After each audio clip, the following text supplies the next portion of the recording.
That's right. Rusty's got to do a whole bunch of keyboard stuff, so we can just talk and entertain. This is like the section of the show where you can get a little bit wilder because the folks that are tuning in live, first of all, it takes them a few minutes to roll in because they get a push notification, the ones that are subscribed, and Sure. then they have to go get settled or situated. And I know a lot of them are probably also watching the truck race. I saw a text come in from one of our friends in Michigan, the lap traffic guy, sent us something about the 8 truck and the 41 truck having a little run-in on a passing deal there. And there was some commentary about how you should have to trade paint to pass at Bristol. And I think there's a lot of old-school racers that would agree with that. We're live on YouTube. I actually need to run to the little boys' room right quick, and then I'll come back. So That'll happen. Y'all have a little bit of fun. All right. That'll happen Couple sometimes people on, when Chubby Bob and you're Roger. imbibing.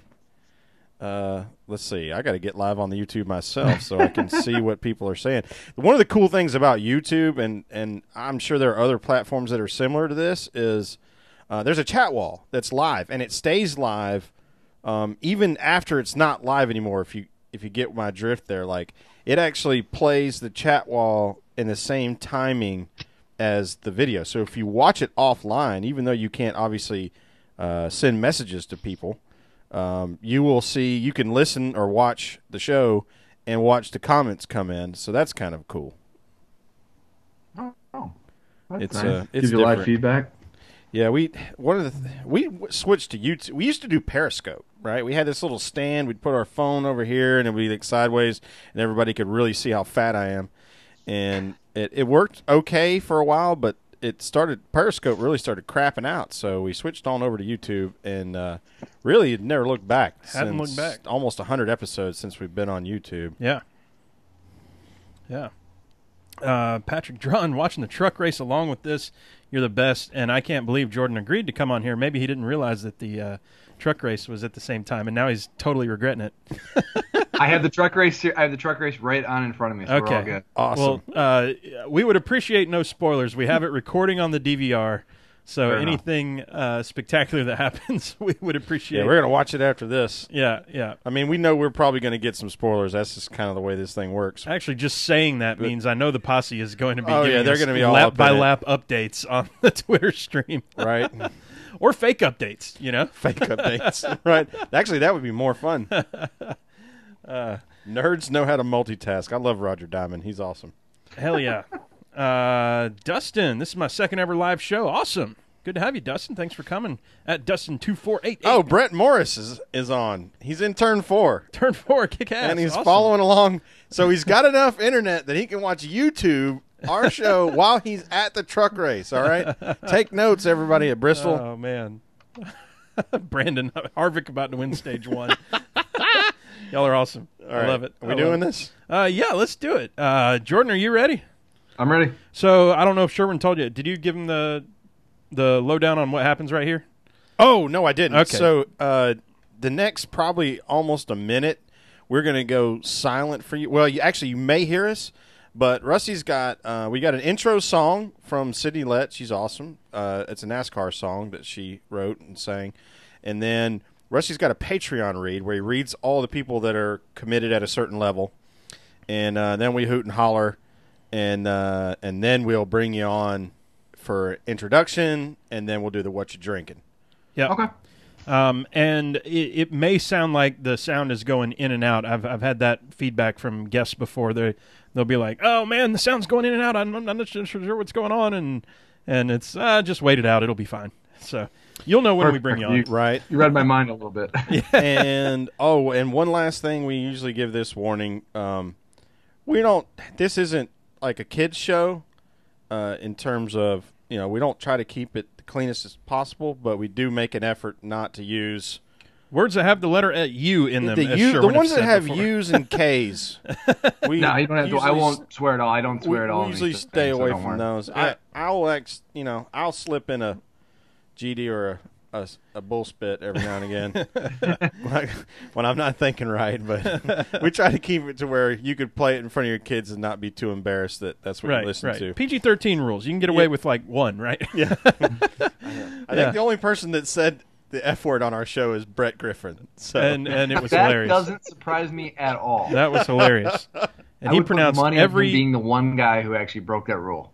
every letter of it with like a period at the end. It was the entire sentence was the one and word. it was a great It was perfect too. Oh yeah. It was perfect. All right. All right. With that, we'll do it. Here we go. Sherwin, you ready? Yep. And Jordan, you ready? Let's do it. Here goes nothing. Recording now.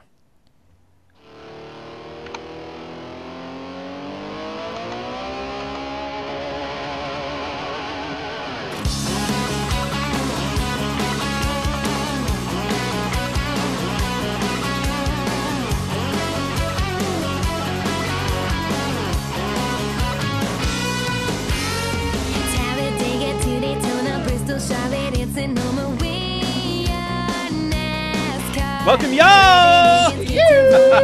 That's right. This is a pregame Engineer Tailgate Mayor Racing Podcast, episode number 158. It's Thursday, August 16, 2018. It's the weekend for me and Sherwin now. I'm Tailgate Mayor Rusty Wallace. Damn right. I'm in the PETM Podcast studio with pregame Engineer Andrew Sherwin. What's up, dude? Well, we're fixing to go to our favorite place. Yes, we are. Asheville. That's right. Well, I mean, that's on the way, and we do like some Asheville. Yeah, before we get there, y'all know what it is. The PTM Podcast is sponsored by you. That's right. You go to patreon.com/PTM. Join the What You Drink Club for as little as $1 a month and get that free koozie. The best part is every cent in 2018, we're donating to sponsoring drivers once again. So join the PTM Posse today. Be a part of the sport you love. This week's show is brought to you by our official sponsors at the $5 and up per month level. That's Laura Henshaw, Aaron Bearden, Robert Kevlinger, Tony Salt, Colby McClain, Mary Kepner, Ryan Kiefer, Mary Levesque, Patrick Cleary, Jeff Brown, Brendan Crowd, Kathleen McDonald, Stacey Wright, Brendan Carl, Billy Workman, Rika Porter, Jumpy Bob and Les Miller, Jason Rudd, Tommy Witt, Mark Wiley, and Julie Bosley. Woohoo! One breather that time, dude. That was good. I was. I'm proud when it's one breath. You know that I'm not like out of breath. It's also funny when you trip all over it, though. Oh yeah, that's why we do it every time and don't pre-record. We don't pre-record that. No pre-records here. Yeah. Except for Sydney Lett. Dude, I absolutely. So Sherwin walked in and I was like, dude, I love that shirt. He's got the Sterling Marlin shirt. And he goes, oh, yeah, man, thanks. And he told me all about how Sterling Marlin opened up his shop. And he's like, I got to get one. And he goes, and I knew you'd like it, too. And he throws me the exact same shirt. So appreciated Sherwin on that one. You got the shirt. Man. I've got a hat that we'll be talking about, of course, here shortly. Wearing my Casey Kane hat in support, the number 5 hat here. We talked about it. I don't have any 95 gear, but I've got all the other numbers he's ever raced. So I kind of have to, fill out the whole thing. Got all the things. Yeah. But we have a very special guest on tonight. Really excited to have him on. Welcome to the show. Freelance sports writer, regularly writes for NASCAR.com, contributor to SiriusXM NASCAR Radio, multi-time guest of the Untitled Jeff Gluck Post-Race Podcast. On Twitter at Jordan_Bianchi. It's Jordan Bianchi. What's up, Jordan? Always a pleasure. Thanks for having me on. I appreciate it very much. Glad to have you. Yeah, both ways, man. Both ways. Well, we warned you on this one, and then you lamented that you didn't come here just completely blasted. But Jordan, what you drinking on tonight? I am drinking a Kentucky Bourbon Barrel beer. Ooh, okay. What's the tell us Lexington more. Brewing? Apparently, it is beer that is made in a whiskey barrel, and it is aged, and that's how they serve it. Excellent. So what's yes. the brand name on the front? It is literally, it says Kentucky Bourbon Barrel beer. Okay, perfect. We're drinking an Irish whiskey barrel stout, as it turns out. Sherwin, tell us what we're drinking. So Innocent Gun doesn't make anything that sucks. And when I saw one I hadn't seen before, I had to buy it. But in accordance with our standard drinking plan, usually we have something from the state of where we're fixing a race, or where we just come off a race, and depending on the order of the shows. So, also got, for breaking the fourth wall, some George Dickel rye whiskey. We're going to get into this later when we are pretty blasted and the show's in its waning moments. Deep in the gutter. You mentioned it, Sherwin. Innocent Gun. Here's being a...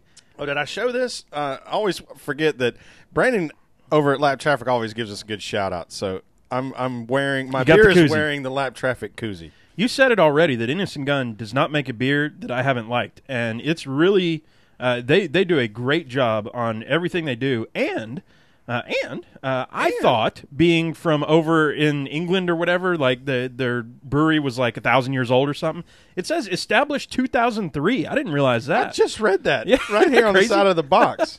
Like, are you sure that two I shouldn't be a figured this one? was like one of them 200-year-old deals. Yeah, exactly. So anyway, Innocent Gun, y'all, go get you some. It's in that 11.2 ounce bottle that Oh yeah, it's those got a people. little silhouette Right. to it. Right. So, but yeah, I didn't great even stuff. look at what the ABV on this is. I don't know. It's probably 6.1. Not 6.1. Okay. not going to burn you up too bad. Yeah, but you drink Nothing beer. like that Lexington Brewing bourbon barrel stout that Jordan's got over there. That thing's probably running If you're 9 or 10%. drinking whiskey, though, there's not a better race weekend to drink whiskey than Tennessee because you have a lot of options to choose from. I totally agree. Yeah, absolutely.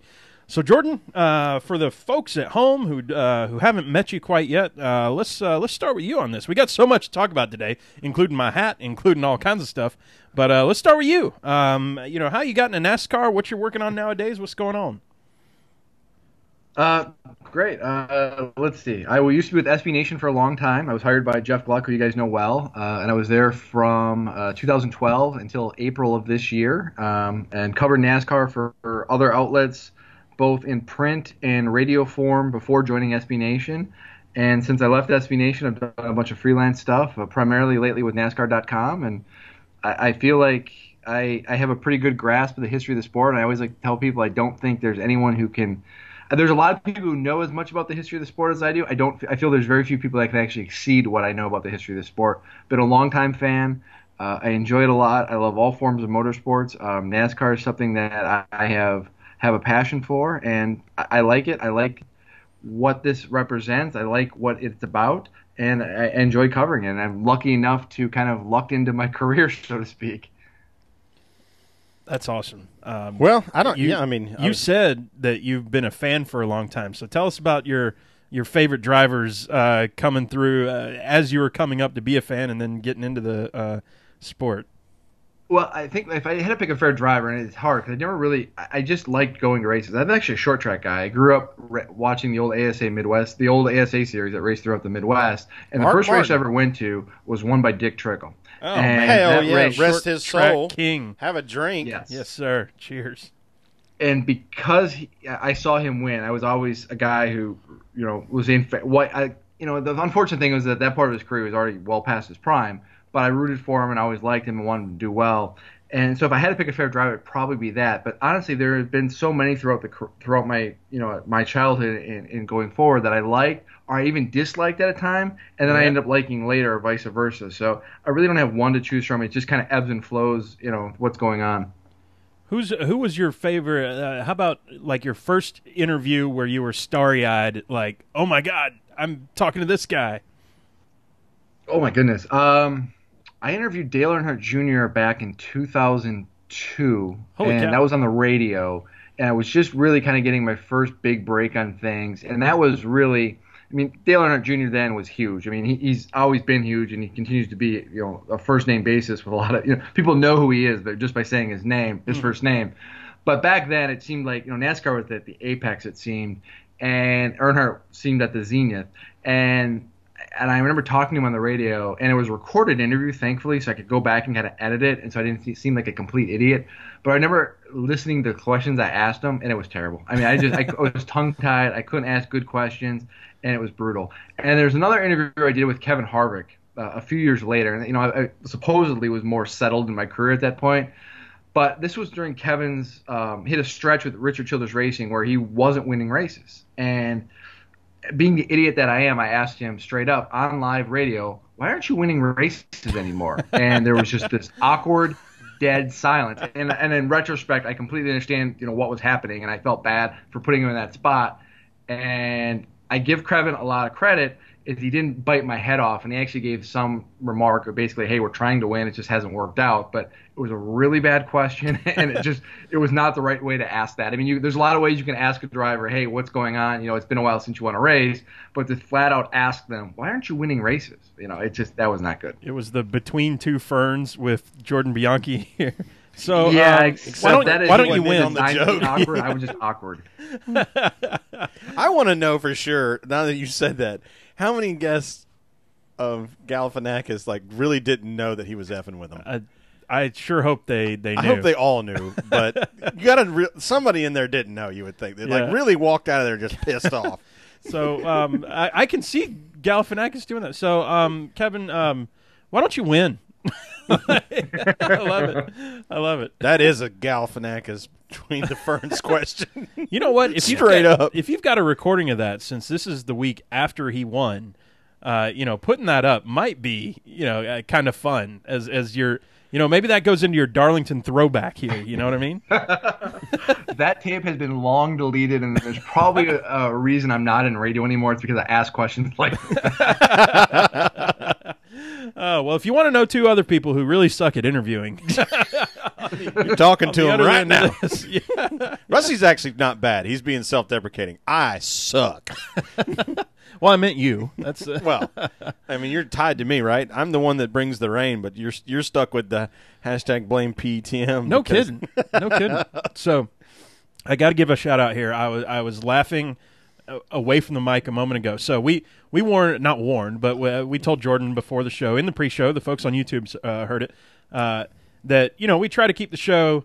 We say PG-13 friendly and no cuss words that have the letter U or K. And Laura Henshaw, right after we said Jeff Gluck, she goes, Gluck has a U and a K. That's why I said, what the Gluck? Yeah, the hashtag stuff is fantastic. So thank you, Laura. That's awesome. Jordan, where's your next race? How often do you go to the track, and what's your next one? That is a great question, and there is no definitive answer on that because of my current job situation. There isn't a definitive race I'm going to next. When I was with SB Nation, I was traveling to them regularly, and if going off of that schedule, I would have been at the playoff opener, which is this year in Vegas. But kind of in between right now, so I guess I don't know. Gotcha. So you're up in way to bring up a sore subject, Rusty. No, I know, right? Right. So why are you not? No. Why are you not winning races, Jordan? Yeah, that's kind of it. You actually sound like my mom when she's like, looks at me. Why don't you have a job? Why don't no one hire you? Well, Mom, I don't know. I'm not. I don't know, Mom. It's not my fault. Between two ferns with Rusty, yeah, sure. Right? Awkward. This is nothing compared to sitting down for dinner with my parents. Well, we'll try to get away from the awkwardness. Yeah, right. Well, right. Or not. I mean, it's actually pretty good stuff. Just pop up with another bourbon barrel stout. Yeah. Well, get it done. We'll go off the deep end. You're located in Minneapolis. We were noting earlier that it's 9:20 here in Atlanta, and it's 8:20 in Minneapolis, and it is bright sun outside behind you. We see the window and everything. So that's unique in that situation. Are you? What time does sun go down? That's a good question. Usually about 8:30 or so, right around there. Okay, so we're coming then up you get on like it. another 40 minutes of daylight typically after that. Yeah, and then you said in the winter it's like 4:30. There goes. Yeah, there'll be times in the wintertime. I mean, the sun sets well before 5, and you're like, why do I live here again? It's 20 below zeros outside, and it's dark. Oh, I need to move. I made a couple of different trips. Let's see. I guess this was about 3 years ago now, where I went through Minneapolis to get to Appleton, Wisconsin. Oh, yeah. And it was like everything's green, and you can spot the golf courses. And then like the next trip, because that was like August, and then like September, it was like everything was golden. All the leaves were changing. The golf course looked nice and green. And then the next time, there was snow everywhere, and you could still see the golf course because it was flat white spots. Yeah. It is a beautiful part of the country, especially in the spring and the summer and the fall.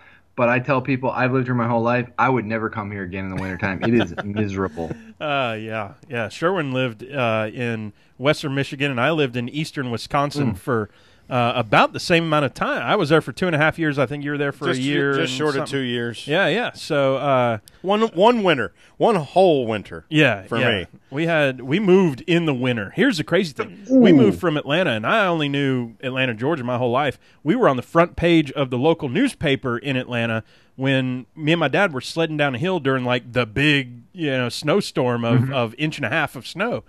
And the blizzard of 93? Yeah, we moved up. No, it would have been like 86, 87. Oh, I remember that one. We got out of school that time. Yeah, so we drove 4 inches of sleet. We drove up and that's the most snow I had ever seen in my life was that day. And I woke up and there was 3 feet of snow on the ground around us, and I didn't know what to do. Upper Wisconsin is absolute nonsense. It was insanity. So good Lord, they get the lake effect snow off Superior, which is a way bigger lake than Michigan. Yeah, Michigan Superior. I mean, it's geez, I'm not minus 50 and 30-foot snow drifts, that kind of crap. I say it all the time that I'm glad I lived there for the sole purpose of knowing that I don't want to live there as an adult. So I don't want to own a lawnmower that slings snow. I used to call them snowmowers. I didn't know what they were called. Yeah. So anyway, as we sit here and trash where you live, nerd neck, no, and ask you, I trashed it too. We're all good. Yeah, and ask you about your job. This is the worst interview ever, as it turns out. Not any worse than the Kevin Harvick interview I did. I promise. Let's go straight into the report card and tearing it down here. We'll go through, let's see, 5 periods and a recess here. We got first period. Let's talk about that race at Michigan. The Harvick show, I saw some not so great comments on the Twitter about the product that we had, the racing product and all that stuff. But I had some kind of differing opinions. Let's start, though, with Jordan. And Jordan, what was your take on that race? I thought it was a typical Michigan race, which is we see a lot of long green flag stretches. It tends to be pit strategy, fuel mileage, that kind of thing. And if you have a car that has a lot of horsepower and is very good aerodynamically, you're going to do well. Michigan, to me, kind of showcases what you're going to see come the playoffs, especially in August, because this is a race that a lot of the teams use, I hate to use the word test because that's maybe not accurate, but they use it to kind of fine-tune for what's to come. And especially now with Las Vegas opening the playoffs, this is kind of a barometer of what we're going to see. And I think that the fact that Truex and Harvick and Kyle Busch were so good, that doesn't surprise me. They're supposed to be good in these kind of races. I don't think it was maybe the best race we've had all year, but I don't think it was that bad of a race. And I think it kind of sets up what I think is going to be an interesting playoffs. Sherwin? Well, to dispel the all the naysayers, this didn't have to be a bad race. Like Gluck's poll, I think, come up like 37% liked it or whatever. This was a good race. Oh, really? I don't think it had to be that, because I don't think enough NASCAR fans are using all the tools that are available to them to enjoy a race. For me, I got the laptop and I've got scanner audio and I've got Twitter and I'm texting people and I got the race on, and even if it gets dominated, Michigan was, but I mean it was an ass whipping by Harvick, but it wasn't like the ones that we've seen with Truex where he leads 498 of or 5 miles. or 6 years ago at Atlanta when Kurt Busch was just gone the whole race.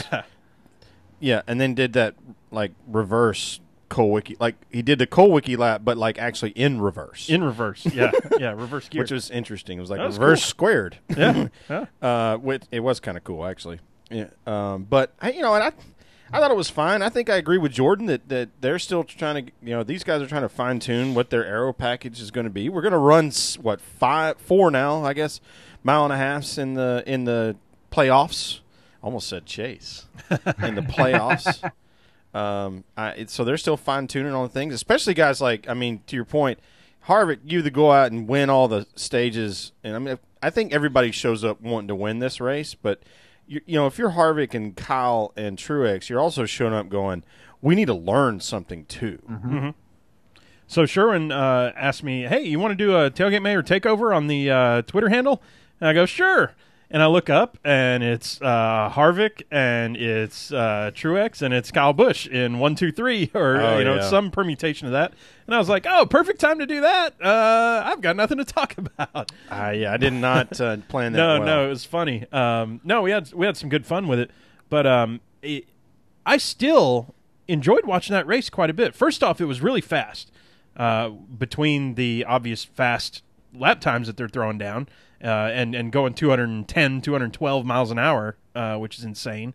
It felt like it went by really quick. Not a whole lot, like Jordan said, a lot of green flag racing. It was fun to me to watch Austin Dillon, what he was doing, which was surprising that he's up there in the top 5 and staying up there all the way up until the whole tire blow thing. But I think he finished 4th even. So and he was running second with 2 laps to go before he had a tire issue. Yeah, that. Yeah. So that was cool to watch. I thought there was a lot of. Like you said, Sherwin, nobody, or it's not like Harvick was 6 seconds ahead of the pack the whole time, and there were restarts and stuff where he wasn't ahead, and then he moved ahead. So I enjoyed watching it. I would give it a B all day if I'm given race grades here. I'm not. I'm with you on that. I'm not going to assign a plus or minus. I think we have to understand what our expectations of these races are, and it has to change based on the track. We can't, every week's not going to be Chicago.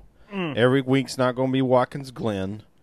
What do we expect out of Michigan? Okay, so grade it based on what you expected out of Michigan. What I liked at Michigan was there was some passing, particularly in the 5 to 15 position range.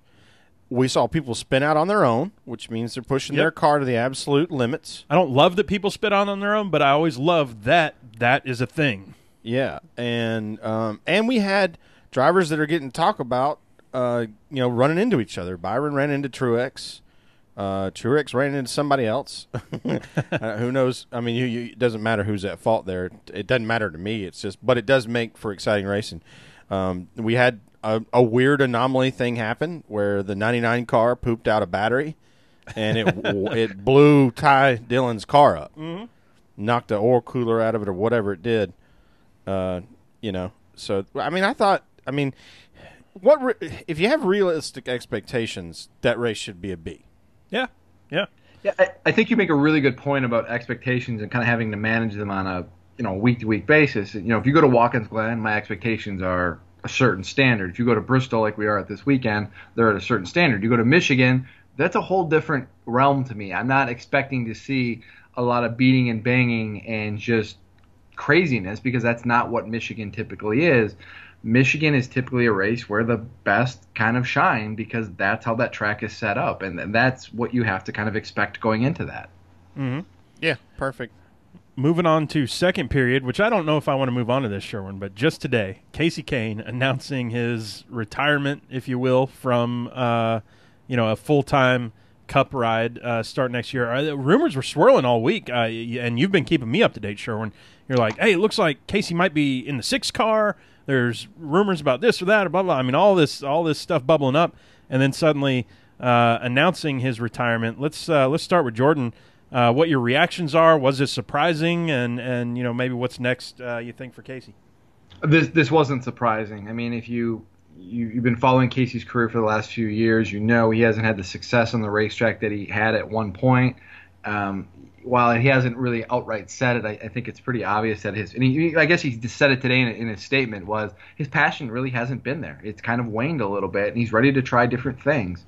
And so when the news came out, it wasn't a surprise. I mean, I think he tried to make it a go with a single car team. They put a lot of push behind this year, and to try to make them kind of themselves the next Furniture Row Racing, and it hasn't turned out how they wanted it to. And Casey loves sprint car racing. This is his bread and butter. That's where he came from. That's his roots. Last week he won the Knoxville Nationals with Brad Sweet. He wants to keep doing that. And I think at this point in his career, he's accomplished a lot in the Cup Series and wants to go pursue other adventures. And that may include the Indy 500 at some point, some IndyCar racing. He's talked about wanting to do that, but not being able to because of the NASCAR commitments. So when you take a look at where his career was at and kind of that point and where he was headed, I don't think it's a surprise at all. I think this was kind of expected in a lot of fronts. I like the way you said that. As a fan, we are always jaded. Casey's been our guy for 15 years. Mm-hmm. Basically, we grew up as fans in the sport following him. I like what you said about a couple of different things. His dirt team is so good. His driver just won the most important race to any dirt racer there is in terms of open-wheel dirt racing, which is very cool. And we all know that he has aspirations to continue to drive those type cars and win races. I thought it was hilarious. I saw that Kyle Larson said, wouldn't it be great if Casey Kane won Rookie of the Year in the World of Outlaws in 2019? I think that's a fantastic comment. And I'll, honestly, as a fan, if what this leads to is not just, I mean, obviously it's going to give him more time with his kid, and maybe they'll have another. Who knows? That take the family part out of it. As a fan, if this means that we're going to see Casey Kane driving at the Indianapolis 500, man, I'm excited. Woo. I am stoked because we know he wants to do it. He's been talking about it for 5 years. We knew that's why he got into sprint. Like when he started having success in sprint cars, the ultimate goal was to race in the Indianapolis 500.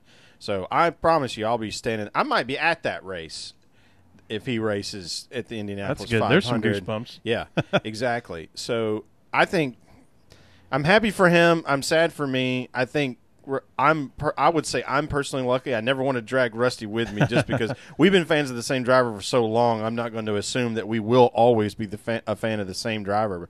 I'm happy that we have a hometown guy in Chase that we can transition very quickly. I know for a lot of fans it is an extremely challenging transition when your driver leaves the sport to go, now what I do. Yeah. And I've been doing my best to say, hey, you got this guy and this guy and this guy. Just find somebody you like and just dig your nails in. And I would say that same thing to Casey Kane fans. That are all distraught. Probably most of them are probably women. Find one of these young kids and just get in there and put your hands on it and say, all right, I'm a race fan first, then I'll pick a driver. I'm one of these distraught people now. Well, I think you had mentioned on Twitter too. When we started following racing, and we've talked about it many times, how growing up I knew about Rusty and I knew about Ricky Rudd, and you put their two names together and you made my name, and so hey, that's fun. And then when we became fans, I said, obviously Rusty is going to be my guy, and we only watched him maybe for 2 years before he retired. And then Casey Kane kind of fell in our laps as like, this is the perfect guy to root for. He's kind of our age-ish. He's 1 or 2 years older, depending on which one of us we're talking about. Right. But he's from Washington, crazy different deal. He's driving Bill Elliott's number, which, awesome Bill. This is the guy. And so, like you said, growing up with that. And so here I am. I got my Casey Kane hat on tonight in celebration or lamenting, whichever one it is.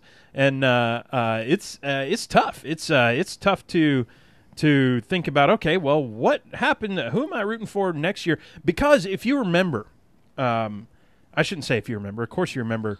When he wins, it is the greatest feeling that I have that it's year. Incredible. That's why I sent out. That feeling is not matched by other people who I root for winning. If Casey when he won Indy last year, I mean, I was beside myself. I often tell people one of the greatest sporting moments of my life was watching him win at Atlanta to get into the chase at that time. 2014. And that's that's our avatar picture on some of these accounts that we have is iTunes, predominantly iTunes. Taking a selfie right after that, and I mean I've been to Braves World Series winning game. I've been to that Florida State game we were talking about with Georgia Tech. We've been to the Orange Bowl, Sherwin. We've seen a lot of stuff, and that one was in my top probably 5 moments in sports history. So, what is the next driver that I can hang my hat on and have some more of these top 5 sports history moments? You know what I mean? And that's a question I'm going to have to figure out. Obviously, Chase is a big, being here in Atlanta or in the area. We already talked about Awesome Bill is one of the reasons we follow Casey, and obviously there's a very direct tie there.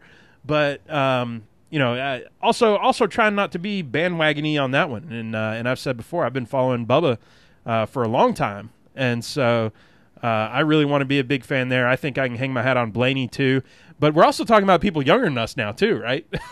Right. It's a whole new world. Yeah. And Jordan, I don't know how old you are, but once you get into your late 30s, mid to late 30s, like we are, it's like you start looking around and going, damn, all these professionals are younger than me. NASCAR is just a little bit different in that respect because you know a driver's career can get into the 40s, even into the 50s. We've seen with Mark Martin and Bill Elliott.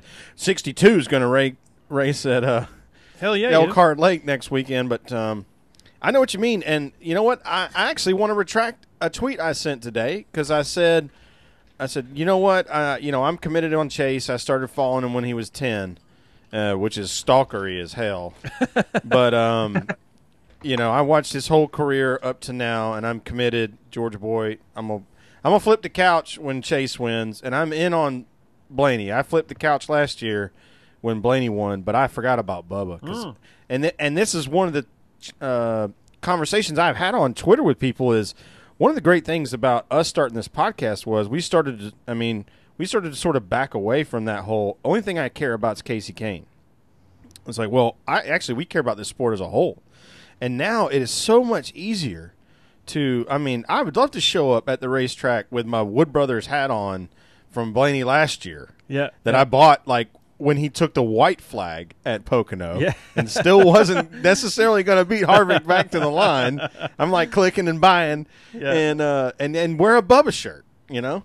Yeah, and have a Chase Elliott, credentials lanyard or something. Yeah. You know what I mean? Like that's kind of where I'm at with it now. And Patrick Dunn on the YouTube stream here says fan of racing first and driver second, and I'll tell you I agree and disagree at the same time. I'm Casey Kane retiring. I'm not leaving the sport. You know, I'm way into what's going on, and I have so many people that I follow.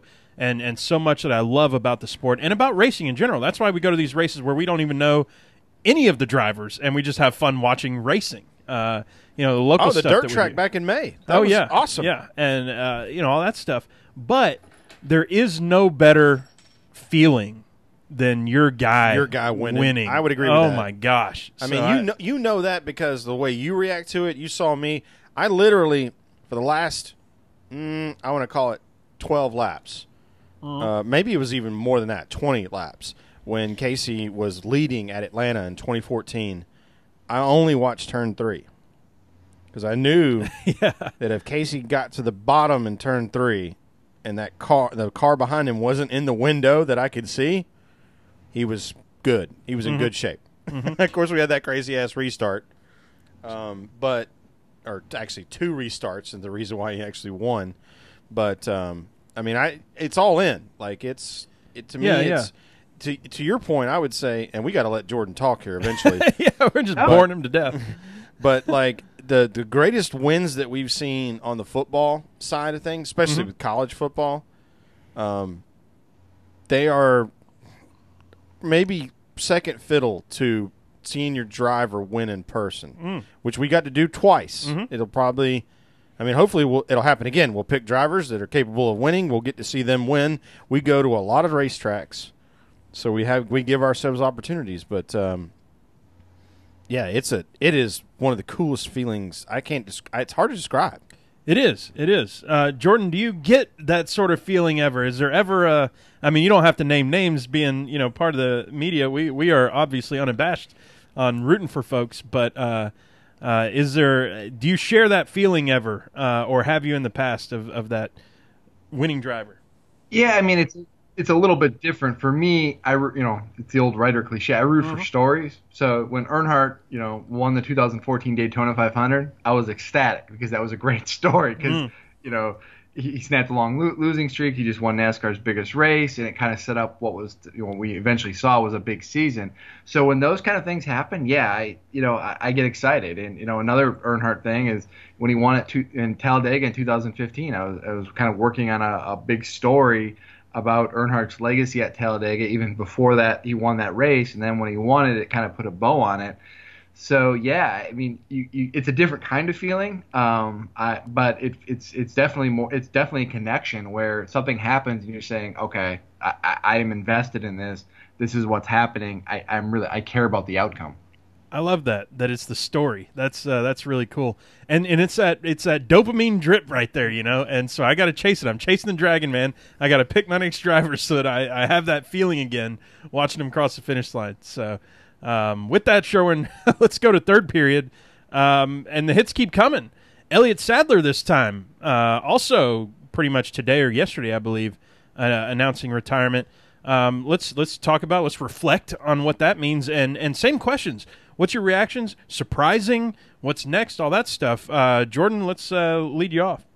It's kind of similar to Casey Kane, where you could kind of read the tea leaves that this was coming. One, Elliott's at a late part of his career. He's got a young family. He is very upfront that he wants to be home and spend time with him. He's very active in coaching his daughter's softball team and those kind of things. And then you look at the sponsorship situation. He's losing his sponsor at the end of the year to continue to be with Junior Motorsports. Or JR Motorsports, they're going to have to figure out how to replace that sponsor. That was going to be tough. It's hard to do that. So without the sponsorship dollars there, it was hard to see Elliott to continue to be in that role. I know all involved said they were going to work really hard to make it happen, but that's easier said than done. So if you look at everything, what was happening, it wasn't a surprise. I think it frankly, I'm almost surprised it didn't happen sooner. Yeah, I agree with you. It actually should have happened 2 years ago when One Main initially said they weren't coming back, and then they convinced him for 2 more years. And this is why we have an awesome podcast called Door Bumper Clear that's sponsored by One Main. I hope they figure out how to keep that sponsorship going. I hope because it's a fun show, and they're the most secrets are broken in NASCAR on that show. Those guys know more than anybody. No kidding. They actually withheld a little bit this week. They know something that we all don't know. But I'm going to do something that we don't normally do on this show because we're not media. In terms of speculation, does the one car being empty give John Hunter Nemechek the opportunity to run Xfinity full time? No. Okay. Shut me down right away. For Junior Motorsports and the Xfinity Series full time? No. No. He is a Ganassi driver. Ganassi likes him a lot. He has shown enough in the limited starts this year. He deserves a full-time ride, let me say that. But he has shown enough in his limited starts this year that Ganassi wants to figure out a way to get him in a full-time Ganassi car in the Xfinity Series. And there have been people that have told me, and I cannot say this with 100% accuracy, but there have been people that tell me that some of the moves they may be making on the Cup side are related to what they want to do with John Hunter Nemechek down the road. You know, I'll tell you, this one was a bit. I know what you're talking about, by the way. This one was a bit more surprising to me. Which, I mean, being a Casey Kane fan, perhaps I was supposed to be surprised. But if you draw this, a nice parabola, bell curve, whatever you want to call it, of a career, I think it's a proper time for Casey. For Elliott, I mean, we're at the top of this bell right now, and I feel like, speaking of chasing the dragon and all that he has one, if not more, championships in his future. I sure hope he wins before this year. Today. Obviously there's only one chance at a championship from now on, but I feel like there's more to be had there. Obviously, as Jordan said, with any sponsorship deals and stuff, obviously that has to be figured out. But otherwise, I feel like there's more to be had. Now that said, I said the same thing about Carl Edwards, which what few folks in the YouTube comments have been talking about too. So there's many different reasons why people will leave. This one was surprising. It wasn't Carl Edwards surprising, but it was a little more surprising to me. And he's older than Casey. I think just knowing what they've been saying for the last year and a half on the podcast about One Main, kind of. This actually surprised me less than Casey Kane, so we're kind of flip-flopped on that. Because I thought, the announcement not the announcement, there's not been an announcement, but the obvious elephant in the room for LFR, Levine Family Racing, is they're going to Toyota, which means they're going to be attached at the hip to Joe Gibbs. And the fact that Casey didn't want to sign, or they didn't want to sign him to a long-term deal to race that car tells that tells me a lot about where Casey's at in his career and what he wants to do. Sure. I don't want to race 20th for the next 3 years. Yeah. That's basically what he's saying. Yeah. And that to me is the most interesting thing of this is what happens now with that team and this organization. And it does, they've had conversations with Toyota. They've been upfront about that. If that does in fact come to fruition, there's a lot of possibilities that opens up because we know that Toyota's got some young drivers in the pipeline that they want to continue to move up. And if you're hooked up with Toyota, you've got an opportunity to maybe get one of those young, talented drivers in your car.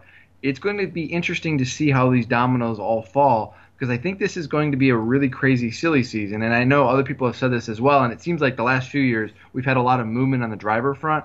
But this year it really seems that we're going to have a lot of moves and they're continuing that shift of where we see a lot of veteran drivers maybe towards the end of their career say, you know what, maybe I'm going to start looking at doing something else. Somebody tweeted that, and I can't remember who this one was. I wrote down a couple other tweets on here, but they had said there, and maybe it was you, Jordan. I can't remember, but there were 43 drivers in the 2015 Daytona 500. And 19 of them will be racing full-time in 2019 out of 43.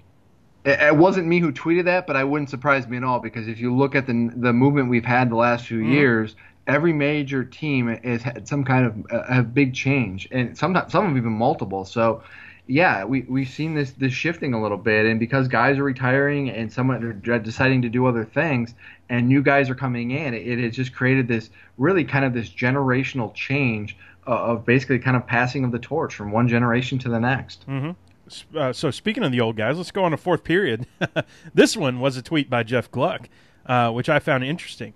All these folks won multiple races last season. Kyle Larson, Brad Keselowski, Jimmy Johnson, Denny Hamlin, I can't talk, Ricky Stenhouse Jr., and that's a combined 14 victories, and none of those have won in 2018, which is, I mean, that's over a third of the races were won by those people, and 0 of them this year.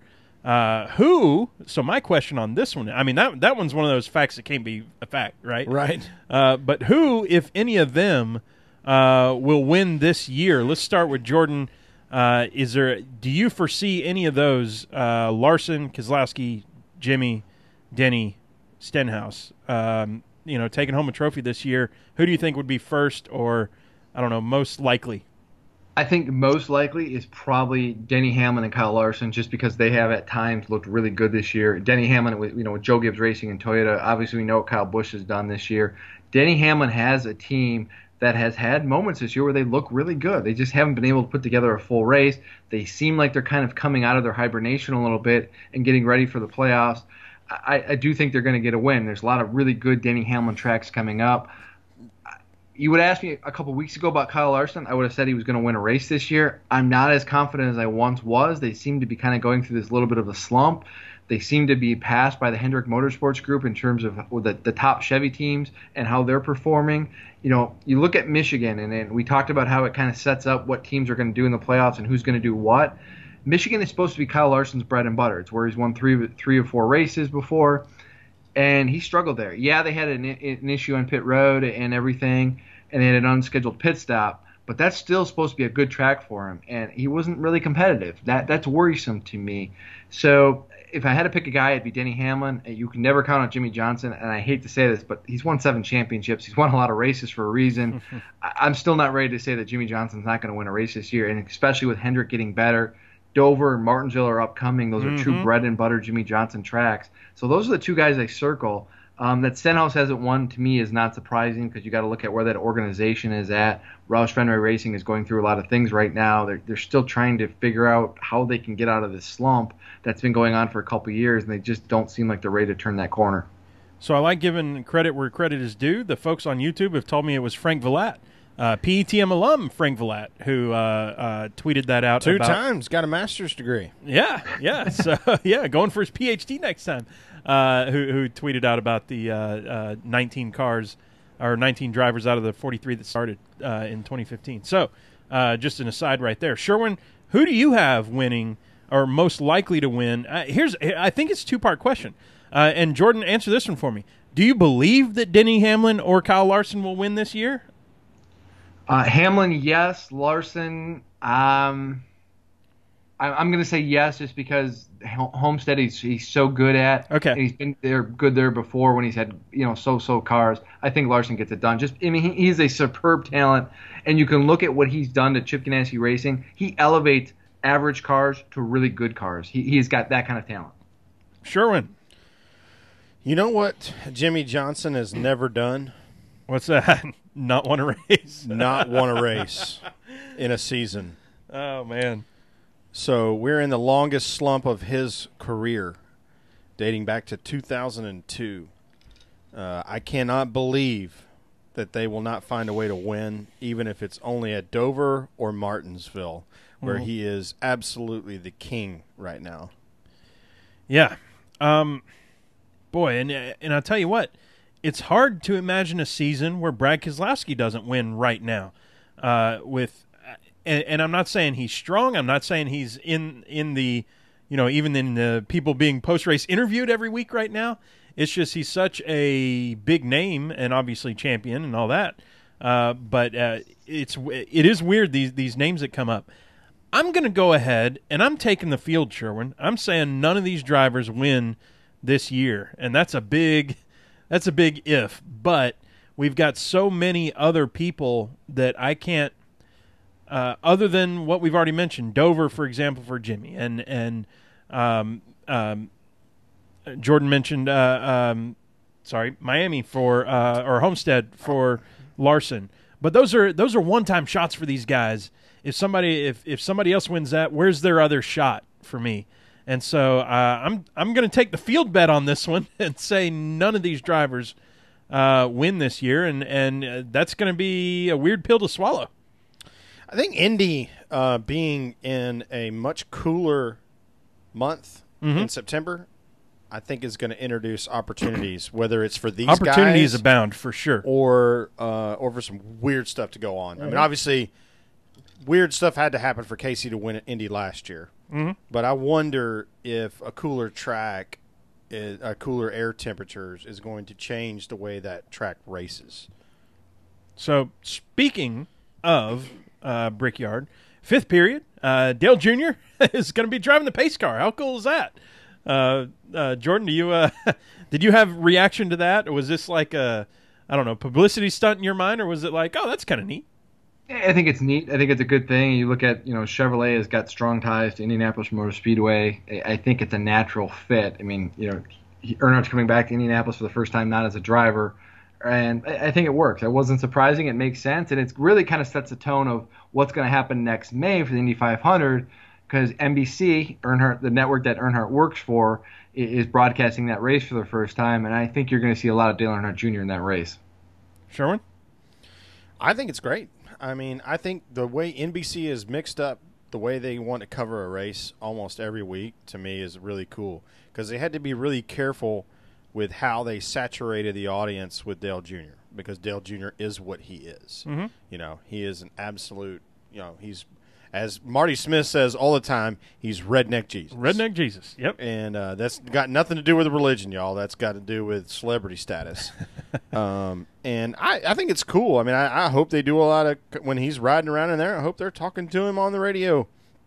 I thought it was really cool what they did at Pocono, where they put him over there in the turn. Or actually, that was the Xfinity race. It was Watkins Glen, where he was over just at the entrance of Turn 5, which is just after the chicane, the bus stop, depending on who you are. Some people don't like chicane, some people don't like bus stop. But I just think it's great the way NBC's mixing up their opportunities to engage Dale Jr. in all sorts of different ways. Well, that's where I was going to go, Sherwin, and I'm going outside of NASCAR here, saying that I think Dale Jr. can, he was in a lot of ways the guy that bridged a lot of gaps in NASCAR for the regular person, the people's driver. I think he can become the people's reporter in a lot of ways, in a lot of same ways that Marty Smith has done. And I foresee him going, they'll send him to the Olympics. They'll send him to the Super Bowl. Super Bowl. All that, anything that NBC has. I think that he can connect with people unlike any other sports commentator that they have right now. Well, I said this before, and this is not me tooting my own whistle, because I'm sure people far smarter than me and more aware than me have said this, but Dale Jr. is going to become the Marty Smith of NBC. It's just a matter of time. Yeah. You know, he's not classically trained in journalism the way Marty Smith is, and he's probably never going to be able to put words together exactly the way Marty Smith is, and that's no knock on Junior. It's obvious the kid's smart. He's 44. Sorry. Apologize, Dale. He's smart. People don't think that. They just think he's a redneck who races cars. It turns out he's a lot more than that. Yeah. Yeah, totally. Same thing with Marty. Turns out he's a redneck that's also really good at journalism. So, Dale Jr. driving the pace car, I think this is a natural progression of NBC showcasing Dale Jr. as much as they can right now. And I don't know, how long is his contract with NBC? Because he can make as much money as he wants as a journalist. I mean, less money than he ever did as a driver, I guess. So I don't know. But he can do whatever he wants. Oh, yeah. He has, quote, unquote, as the Hollywood folks say, he's got FU money. So he can do it as long as he wants for whatever they're willing to give him for doing it. Yeah. This is his hobby. Recess time. I tweeted out during the Tailgate Mayor takeover that these Michigan restarts were so crazy, and it felt like there were 2 or 3 in a row that were just out of bounds, man. They were nuts. Restarts lately have been bonkers. And you know what? I think that's another reason why I gave this race a decent grade, was just every time we restarted, it was a crapshoot. It was crazy what was going on. So I tweeted out, these restarts are so crazy, somebody should just throw a watermelon on the track just to make it completely bonkers. Right? 5 laps later, Ty Dillon runs over what I could only describe at the time as a watermelon. So no, it's perfect. The question is, did Rusty make that happen? Did I do that? Did somebody read that and listen? Did the gods shine down negatively upon the 99 car and cause it to poop out a battery? Yeah. That was there for 3 laps. Oh, wow. That was what the big issue Kerfuffle. was.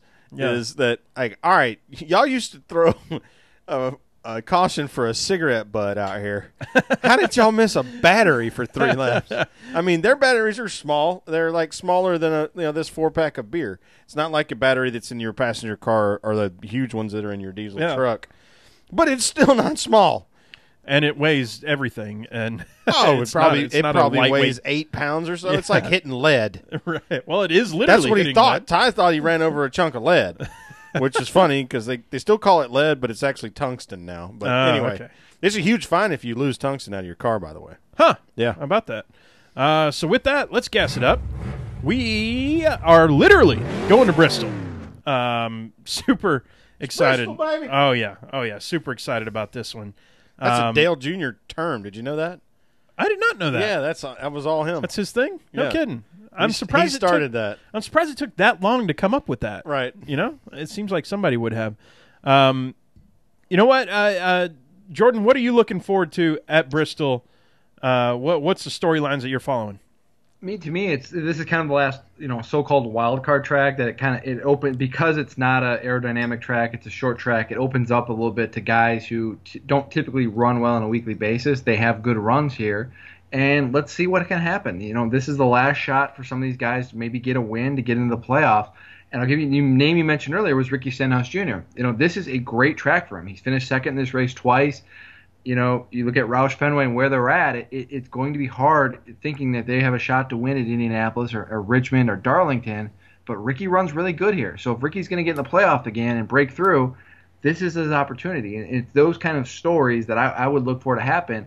Desperation creates great moments on the racetrack, and Bristol's a great opportunity for that to happen. Mm-hmm. I like the word desperation. I do too. It's a nice superlative. Well, and it puts almost it puts an image in my mind of guys, tightening up the belt, getting on the wheel, do anything to win. Yeah. Sure, when we in PETM fashion, we're bringing some weather with us. It looks like. God dang it! I know. I knew it was happening. I mean, Aaron. I forget his last name, but the guy that always chimes in on lap traffic. He talked about. Aaron Studwell? Aaron Studwell, that's it. Aaron Studwell. Sorry, shout out Aaron. He did say something about there being some moisture. Some moisture. Jordan, you might not know it. Loves it when things are moist. Moist. So. We rain out every track we go to. We rained out, not rained out, but we brought rain to the desert this year. We went to Phoenix. Oh. We went to Atlanta. It rained there. Did it rain at Bristol earlier this year? No, we had a perfect Bristol race. Yeah, or did it? We didn't even get to see No, the Bristol Cup was race. a rain delayed. Oh, that's Monday. right. Okay, it was last 2 races ago at Bristol. That was good weather. So yeah, we didn't. There's a chance we don't get to see a Bristol Cup race this year. I'm not trying to jinx us, but at this point, we've already jinxed ourselves by even going to this daggum race twice a year. It is amazing. I don't know. I mean, there's got to be somebody else that's got a stretch of luck like we do. Probably somebody who used to go to Pocono and Watkins Glen back in the day, maybe in the early 2000s, and it rained all the time there. But, yeah. We've had a whole weekend hurricaned out. We didn't even go to Charlotte. We bought tickets to everything for Charlotte two years ago. Yep. And 2016, the fall hurricane rolled through, and we just said, "Nah, we're not going up there to camp in the mud and get rained on." So Mick Rose at GoDucks42_Mick and Andrew Cantian at KHANTZIAN sent us a question. Obviously, at Bristol, you get to play your song. So this is your time to think about what song you're going to play as you're coming out. Jordan, have you given this thought? I mean, I think everybody has given this some sort of thought as it's going on. What's the song that I would play coming out at Bristol? Do you have one in the front of your mind there, Jordan? The first thing that comes to mind is "Hate Me Now" by Nas, which is like a mid-'90s rap song. Just because, one, you go there with the mentality Bristol's rough, tumble. You're gonna push guys around. You're gonna get shoved around. You're gonna make a lot of enemies. That's okay, because at the end of the day, I want to win the race and I want to screw everybody else. So that song kind of encompasses that. It says featuring Puff Daddy too, as I'm looking it up. Yes. So I would play featuring Puff Daddy. But there's some words in there that are not our PG-13 words. But I like that. I like where you're going with that. Sherwin, give us your coming out to Bristol song. Well, so we talked about this earlier, and I thought I would go like strongly old school Nashville with like some Hank Williams Jr. Like Heaven Ain't a Lot Like Dixie, something like that.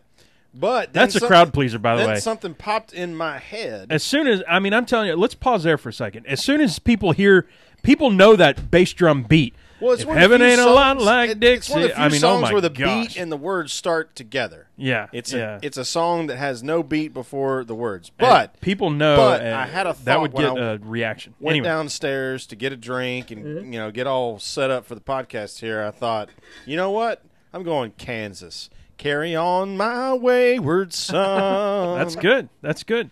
You know what?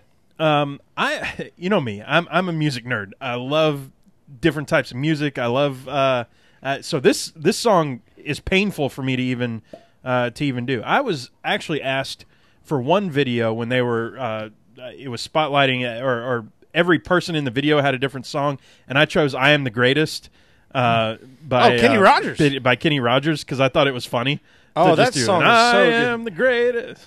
So there has ever been. Yeah, I like that. Now, I thought about a few things. One, I could troll people, right? And Sherwin, I gave you a couple previews of this. There's a band called Sun O. They do what's called drone metal, which is 12 and a half minutes of just it's just like one guitar stroke loud after another. That could really just people look at each other going, what is he playing? Is the music messed up? Did they do something wrong? Like there's something about that really I really enjoy. The second thing is something like something from the Trout Mask Replica album by Captain Beefheart and his magical band. The just ridiculous off-key, off-note, off-tempo, everything that they do. They made that album like by physically abusing each other and then like making music out of it. It was insane. If you've never heard that album, go listen to it and then ponder why in the hell you just listened to it. So, all right. So you and I both gave sort of two of them, and Jordan gave one that we couldn't play a snippet of even if we wanted to. But I got one. I want to do a rated R one. Okay. And then people will have to go listen to this because I'm not going to sing any of the lyrics. But Wheeler Walker Jr.'s "Drop 'Em Out." Now that would be funny. That's pretty good. Yeah. They would have to bleep every third word or so, but that's pretty good. So, as I'm on my journey trying to pick a song, I'll give a couple. One, a couple real ones. One, Hell, I didn't realize you weren't done yet. Cody Jinks, Loud and Heavy. Loud, thunder, heavy rain. I almost did that. You know? That was the one I thought about all day. Because it starts with loud thunder, heavy rain, and it's Thunder Valley, and it always rains. Yes. So loud thunder, heavy rain. Yeah. That would be really cool. But the one that this would be my one, and I'm going to play a snippet for folks. I've been a big fan of this guy for a long time. His name is Matt King, and he made a song called Bristol, and he's just talking about the city in the way that he did the song. This has nothing to do with NASCAR, but the lyrics are go on, lay your money down, we're bringing hell to Bristol. So I think that would be my song. I'm going to play a little We usually snippet. listen to this once we get over the Smokies. So here's the snippet for y'all. Lay your money down, we're bringing hell to Bristol now. Tell the rakes and Dixie crats, we're bringing blades and razor straps. Go on, lay your money down, we're bringing hell to Bristol now. Go on, lay your money down, we're bringing hell to Bristol. So there's my song. I would come out to Matt King's Bristol. That took me a long time to answer, but again, I'm a music nerd, and it's just going to take me a while to answer when I'm doing that. So that's my thing. I can vouch for Rusty being a music nerd. So with that, Sherwin, Brett Morris at BWayne8589 says, will Kyle Busch continue his dominance at Bristol? And this is a nice segue into what we'll be talking about. You know what? Let's not do our picks yet. We'll do our picks in a minute, but let's start with, first off, Sherwin, just tell us about Brett Morris. So Brett has been heavily engaged with us on the PETM podcast. And you want me to tell everything? I mean, all the pertinent information? Yeah. All right. Well, so upon tweeting out that we weren't really sure where we were going to stay because somebody, forgot to call the Bristol ticket office and get a camping spot on the drag strip, which is where we have liked to have been the last year and a half or so, because it's fun, it's close to stuff and all that nonsense. Well, Brett sees this and goes, "Hey man, why don't you all come stay in our campground?" And I was like, "Well, where are you at?" And he told me it's over there. You know, it's like right where that sign, that says Lyft and Uber. Yeah. Where you turn left to go into the drag strip? Yep. It's like to the right of that. Okay. And he goes, "You know what?" I was like, "Do they allow tent camping there?" Because it's part of the Bristol property. Yeah. And he said, "Oh, yeah." He said, "You know what? We got room. Why don't you just sling your tent up on our stuff, hang out with us for the weekend?" I go, yeah. And turns out he's with like 5 other guys, and they're on a bachelor party weekend. Which is our second Bristol bachelor party weekend that we've camped near for or whatever. 2 years in a row even. Yeah, actually, he texted me from turn 4 of the truck race. We're going to call him to close the show on YouTube. Y'all, the hospitality that we have found with folks in the NASCAR community is Stacy Coleman is unrivaled. Between Stacy, Julie Bosley, and now definitely Julie. Yeah. It's unbelievable. I'm obviously sitting here struggling for words that people would want to do this, and I get that they would want to do it only because I want people to come join me when I'm partying and stuff. So it's really cool to me how this works out. And y'all, if you reach out to us and you say, "Hey, why don't you come stay with us?" I know in the South, we like to extend those things, but not really be serious about it a lot of times. Like, "Hey, you could stay with me," and then they go, "Oh no, I wouldn't want to do that." Okay, blah blah blah. You're just trying to be nice, but don't pull that crap with me and Sherwin at a racetrack, because we gonna roll up and drink all your beer. No, we'll bring our beer. Yeah, we're good at bringing our own beer. Yeah. So Jordan, have you had the skills we have? Have you seen that same level of hospitality in your workings? I am great at the fake, "Hey, you know what? If you want to come stay with me, you're more than welcome to," and then kind of wishing behind, kind of not really meaning it. And then if they actually say yes, then figuring out an excuse for them not to stay with me. I do that all the time with friends who come and visit me. Well, that's why it took about 4 texts with Brett before I was like, I think we're going to take you up on your offer. Right, And right. he goes, yes, please do. Yes, you should. And okay, all right, then we're doing this. I texted the rest Right. of them. I said, we're staying with this dude we haven't met yet, but he sounds awesome. And NASCAR! Woo! Yep, that's how we do it. So with that, let's do some picks, and we'll bring Dale Jr. in here as I'm trying to find out Get him where good that and loud. is. There he is. Drivers, start your engine! There we go. There it is. So, So Mr. do we answer Brett's question about Kyle first? Well, I mean, or I do we guess just that's we just do our picks and maybe that part of ends the up being question the right answer. here. Yep, part of the question right here. Jordan, give us your pick for the Cup race. It's Bristol. It's Kyle Busch. I don't know how you can pick against him. 7 wins, 5 in the night race. That's tough. That's crazy. Too. That's one of those weird, like every once in a while in March Madness, Kentucky is on this tear, or somebody is on this tear that you're like, I'm not sure that I would pick the field as a bet before this thing even starts, and that's what it feels like with this race. Sherwin, but who's your pick? I tell you what, I don't think I'm going to make very many people happy that don't want to see the big 3 win all the races all the time, but what I saw about the truck race from some of the truck drivers who were driving the track is, A, it's fast as F if you can run the bottom. You know who's really good at running the bottom? Kevin Harvick. Okay. So if I'm trying to win a fantasy, Back to I'm back. picking Kevin Harvick. Back to back. If I'm picking from my personal, like I want to see this person win to make the whole thing interesting, I'm picking Brad because Brad's good at this place. So, okay. yeah, I mean, it's unfair that I picked 2 drivers, but. No, that's okay. All day I've been thinking I can't not pick Kyle Busch. I can't not pick Kyle Busch. I hate to just copy. I never do this. I never copy our guest, but I have nothing else to say. Why wouldn't I pick Kyle Busch? Why wouldn't you put? It's like not picking Jimmy at Dover, right? Like, what are you doing? What are you doing? What are you doing? Are you trying to show off? Are you trying to be that guy or whatever? Just pick the guy who's gonna win and deal with it. Don't overthink it. Yeah, exactly. Thank you very much, Brett. We're gonna meet shortly, and we're gonna have ourselves a boatload of fun with that. We'll see him about 4:00 tomorrow. Sherwin, that takes us to the Strange with Stang, and I think you're going to read this one. And while you're pulling that up, Jordan, Ashley J. Stang sends us a off-the-wall question every week. I believe this one's multiple choice this week.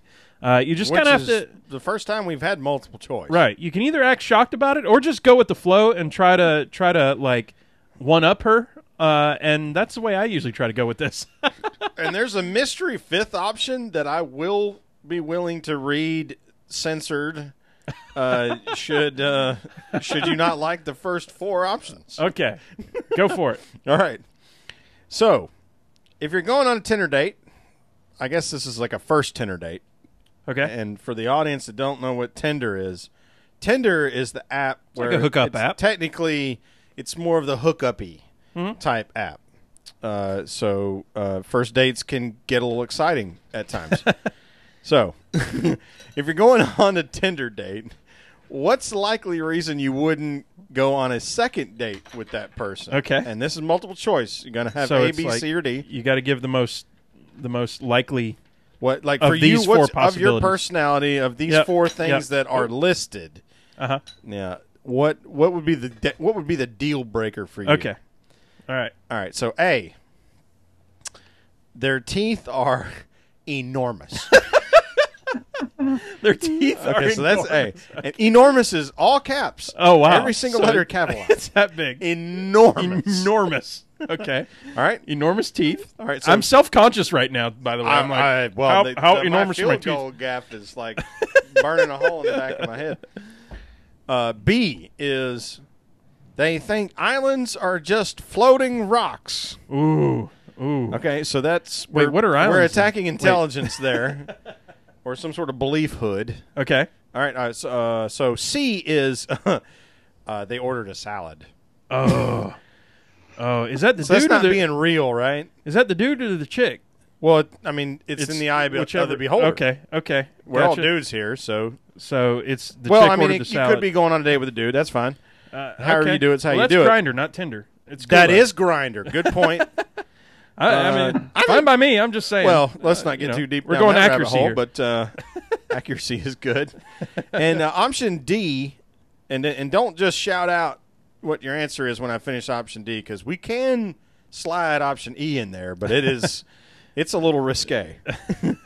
So D is they say LOL instead of actually laughing. Oh, like the letters. They Yeah, spell like it out. the acronym. Oh. Instead of laughing, they just say Okay. LOL. Okay. All right. So do we want to hear E, or are we scared? No, of E? let's stay off of E. We'll tell people E in person. That's fine. We can tell E in person. Come see us at Bristol. Jordan, where are you at? We've got what did we have? So, we had enormous teeth are teeth. enormous. Islands are floating rocks. Okay. Ordered a salad. Said LOL instead of Oh, actually man. laughing. Okay. All right. Because I'm completely superficial, I would probably go with the big teeth. Oh, no big teeth. You No gotta be big attracted to the teeth. person. If you're not attracted to the person, all bets are off. Okay. I appreciate the honesty and the Physical yeah, attraction yeah. is very important. Sherwin, where you at? I'm on the D, but I'm torn with B. Okay. Because I feel like there's an intelligence factor that B kind of introduces that I struggle with. Uh-huh. But I think D is definitely the worst millennial type behavior would be LOL and not actually laughing at a joke. Yeah. So I think I could get over D before I got over B. I'm a hard B on this one. Nice. Which now y'all bear with me. Remember, here. this is Tinder though, so right. So I've been it's not a commitment. right, and so here's the thing: I've been married for 10 years, and then we were dating for 10 years before that. So like we've been together 20 years, and so I've met. So I haven't like dated other people in forever Since the 80s. right? Yeah, right. So it's like if. Or I should say, nowadays, if I meet somebody else, female or male, and they are going to, lay something out there with the intelligence level of Floating rocks, I'm done immediately. Like, nope, I don't. You know what? I've got a girl at home, or I've got buddies who I can talk to at home. I do not need to be a part of this conversation anymore. See you later. Like, I just exit. So that would definitely be I'm not saying I'm the smartest person, but I'm smarter than that. You know what I'm saying?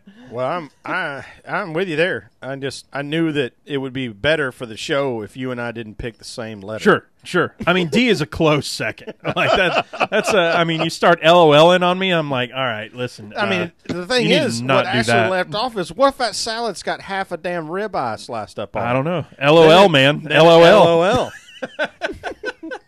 Oh, with that, we have either bored him to death or made him really pissed off and never want to come back on again. Jordan, thank you so much For putting up with our nonsense. for doing this. We've had a blast as always. Tell the folks where they can find you and what's coming up. Let's see. Check me out on Twitter, Jordan_Bianchi. I regularly contribute to NASCAR.com. I'll have some stuff up over there over the weekend, including something about the Truck Series championship playoffs, which actually start next week because the regular season just concluded. So check it out, and I recommend you read. Awesome. Thanks again for being on, man. This has been Always a pleasure. so much fun for us. Hopefully you've had maybe at least a little bit of laugh every once in a while. It's the first interview I've done where I've actually been encouraged to drink, so I'm all in favor of it. Excellent. All right. Maybe it won't be the last. Sherwin, let's close it out. Tell the folks where they can find us. Well, you can find us at PETM Podcast on the Twitter and on the Instagrams. You can find me personally at Andrew L. Sherwin on IG and at Pregame Engineer on the Twitter. You can find Rusty at Tailgate Mayor on the Twitter. You can listen to me on the My Opinion and Therefore Fact podcast on Monday night. Oh, that's going to be awesome. It's going to drop, it'll probably drop Tuesday morning. I'm going to be with David because Andrew's on vacation. Also, shout-outs to Maggie Dubb. We're going to see her at Bristol. She's running the bars in the Earnhardt and co-working plazas.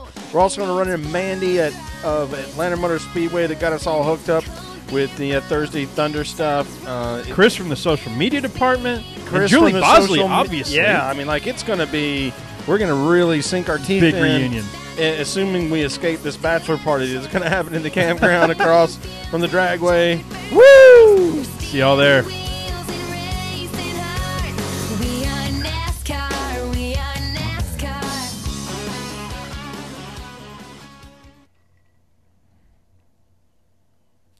All right. Hell yeah. That is the end of the recording. We are still live on YouTube. So YouTube folks, thank you for hopping on. And Jordan, that was awesome. Thank you so much. Absolutely. I appreciate you guys having me on. It was a lot of fun. We just try to have fun. You know what I mean? And if our flavor of fun matches our guest's flavor of fun, it's always a good time. Good. Sherwin, what are you up to? This was good. I'm fixing to call Brett Morris. Oh, give it just a second, though. All right, I'll wait. We'll let Jordan hang up Escape? here and all that. Yep. All right. So is the truck race over at this point? It is over. Okay. We don't want to know who won or anything like that because we'll be watching it Fixing to shortly. go downstairs and watch But the I hell do out know of it. that the recording ended at 10:30. So knowing that it is over, that We means got the whole race. yeah, we got the whole race in. I don't have to worry about that. So awesome. Well, man, we hope to see you soon at some track or something. We'll keep in touch and all that. But yeah, thanks again for hopping on and taking the call. Yeah, absolutely. I appreciate it. And anytime, guys. Thank you so much. All right, Appreciate it, Jordan. We'll catch you later, man. Thanks. Bye-bye. All right, y'all. Do you want me to call him on this thing? We'll be able to hear. They'll be able to hear him. Yeah. Yeah. Everybody will be able to hear. 317. Oh, wait. Let's go on mute before we do that. Y'all stick with us. Y'all stick with it. Did you say 347? Oh, 317. Because area code 347, I believe, is New York. So It's Indianapolis. anyway. Okay. All right. Y'all give us 1 second. We're gonna mute out, and then we'll be right back.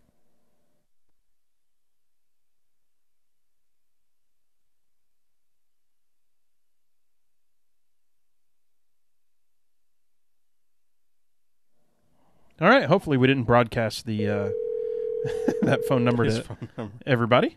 We'll see. 867-5309. That's the one.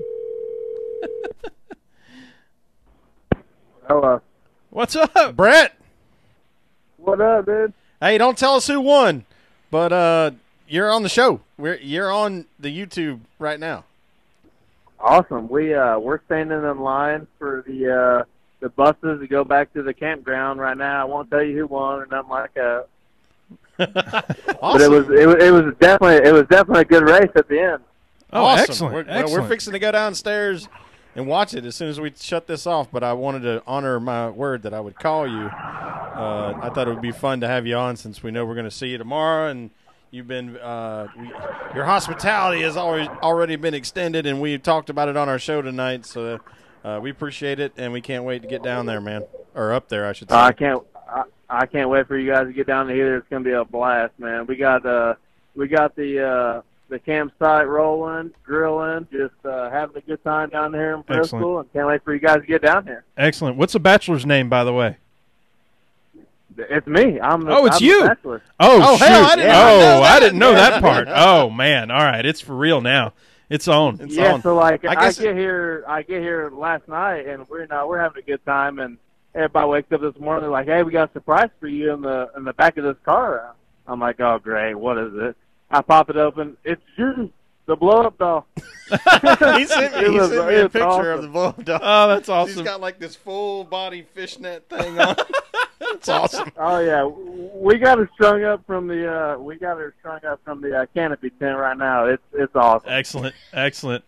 I've been having a good time. I grew my hair out into a mullet for the whole trip. Shaved I I had a beard like you, Sherman, for a long time. I shaved it off, everything but a mustache. I'm feeling pretty weak at the moment. Bad Awesome. ass. All right. Well, I'm kind of growing my back out so I can do the mustache for Darlington. So I just got a regular Oh man, beard see, now. like I was having a problem with not having the beard either, and I wanted to go to Darlington real bad, but this weekend I got some pretty good throwback shirts and everything for the race, so I'm pretty pumped. You know, I'm having a good time. Sweet.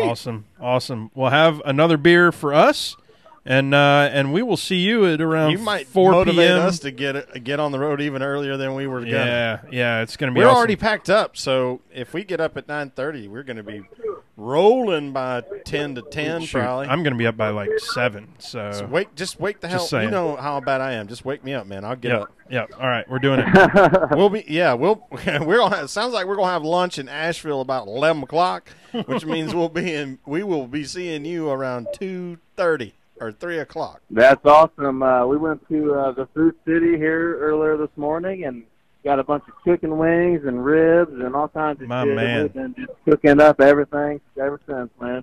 My man. Awesome. How many people y'all got, by the way? Wow, we got 5 altogether. 2 are staying in a hotel.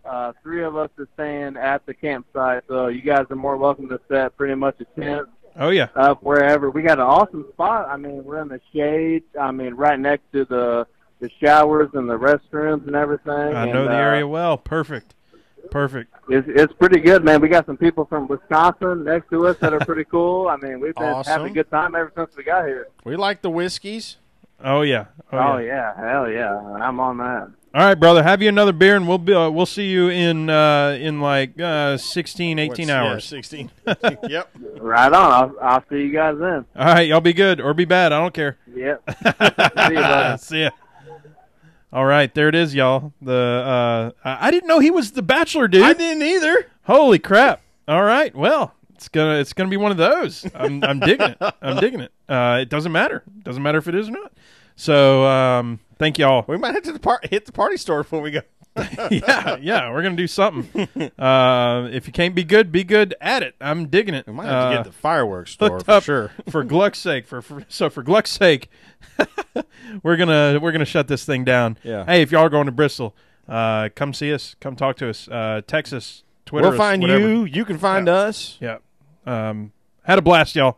Thank you to Jordan once again. Hope he comes back sometime. Yeah, it'd be fun. He was good. Yep. We should sure get him drunk next time. I didn't realize sure. that he was like all in on that. Yeah. He was down with the sickness. Right. All right, y'all. See you later.